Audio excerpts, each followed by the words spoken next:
tu gèles. Il suffit d'être dans la même pièce que toi pour le sentir. Les premières fois, on se demande, est-ce que c'est moi ? Une fenêtre ? On se retourne, on cherche d'où vient ce trou, ce froid, ce sentiment de glace qui monte et la peau qui s'épaissit.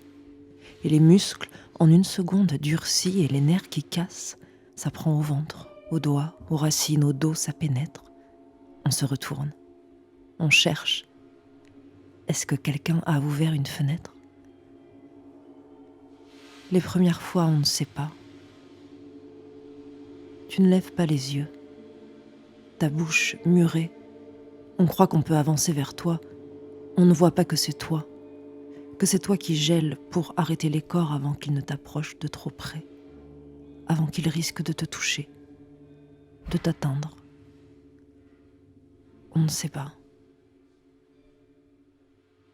C'est peut-être tes yeux verts, le piège, le cryogène. On attend que tu nous regardes, on se dit « ça va venir, le soleil ». Elle va lever les yeux et alors ça ira. Oui, parce que souvent, tu ne regardes pas en face, c'est un truc que tu fais. Tu glisses sur l'autre et tu ne t'arrêtes sur rien. Rien de tangible, rien qui se voit. Tu ne partages pas. Même ce que tu fixes est en toi, à toi, intérieur. Et tu laisses l'autre à la porte. Je les connais par cœur, tes yeux. Immenses, écran, mat, projecteur. Pas des yeux qui prennent, mais des qui diffusent, qui tracent des grands tableaux blancs avec des lignes à travers les gens comme à travers les murs. Tes yeux des heures creuses et tes yeux des heures pleines. Tes yeux de voltige, d'actrice, de rouille quand tu joues les mères, de neige quand tu joues les filles. Parfois tes yeux d'absence, tes yeux de démission, tout ce que tu refuses de prendre parce que ça fait trop. Tu attends quelque chose. On n'en a jamais fini avec l'attente. Ça s'étire. C'est la seule place que nous ayons. Le seul espace habitable. Peu importe dans quel camp nous sommes, toi et moi nous revenons au même. Nous sommes pareils dans l'attente.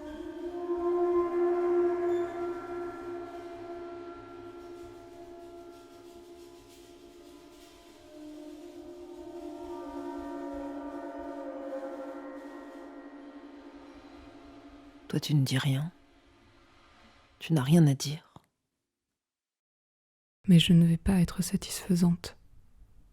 Ma parole à moi n'est pas satisfaisante. Elle n'agrippe pas. Elle ne nourrit pas. Elle ne fait pas miroir.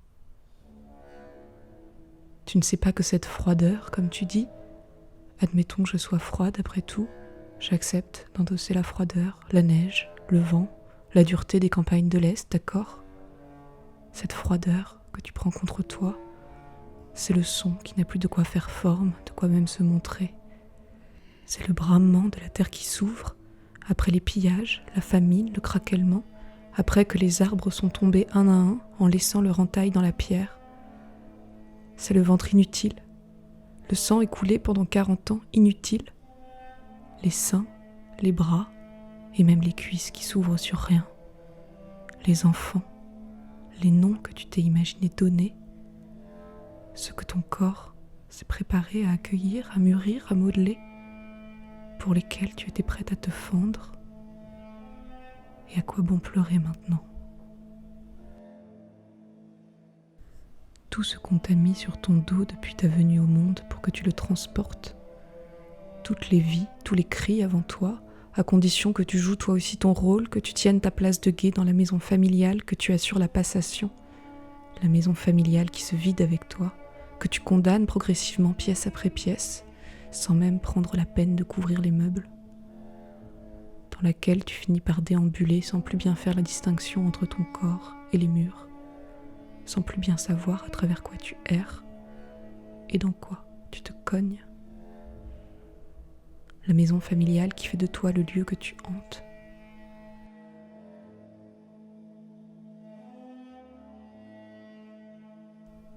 Toi, comment pourrais-tu comprendre ça ? Comment pourrais-tu le reconnaître ? Tu as tes années. Tu as tes 1000 possibles qui te tiennent compagnie. Tu es pleine, bourrée à craquer de ce vers quoi tu vas. Même cette expression, tu vas. Rien que cette expression. Tu as la souplesse du corps qu'on rate, qu'on déchire et qu'on recommence. La beauté, cette beauté-là.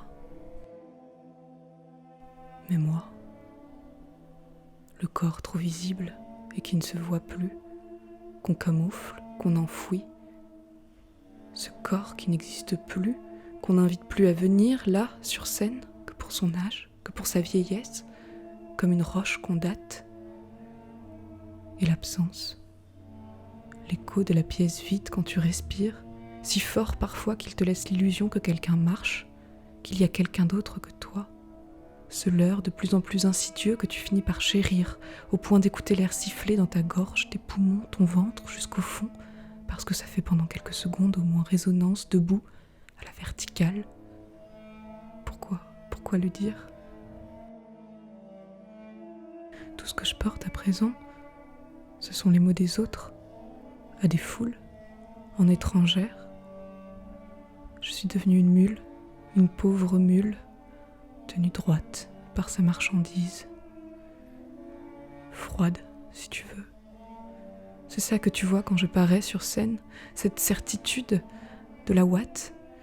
Ce que tu admires, c'est la ouate avec laquelle on bourre la poupée, de la ouate passée par des millions de mains qui ont broyé, défibré, centrifugé, blanchi, puis bourré par paquets comme on cogne. Mais c'est le seul corps que je peux montrer, entre les murs du théâtre, en représentation, en secret. Ce corps-là, celui qui n'est pas moi, que je prête. Le reste du temps, je n'arrive plus à m'exposer, alors je me cache. Je ne dérobe pas. Je me cache.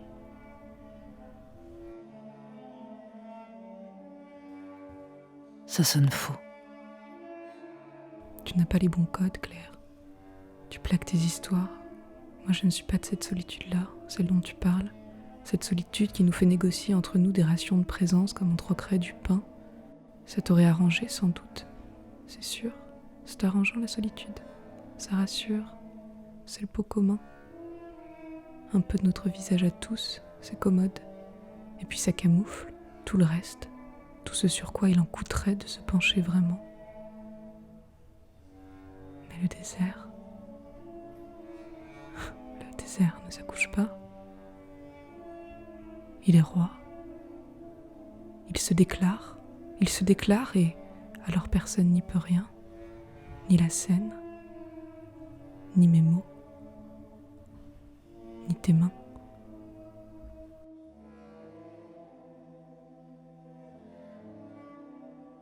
J'étais la meilleure face de toi. Viens, ce n'est pas grave, ça ne compte pas. Puisque tu dis tu pour dire je.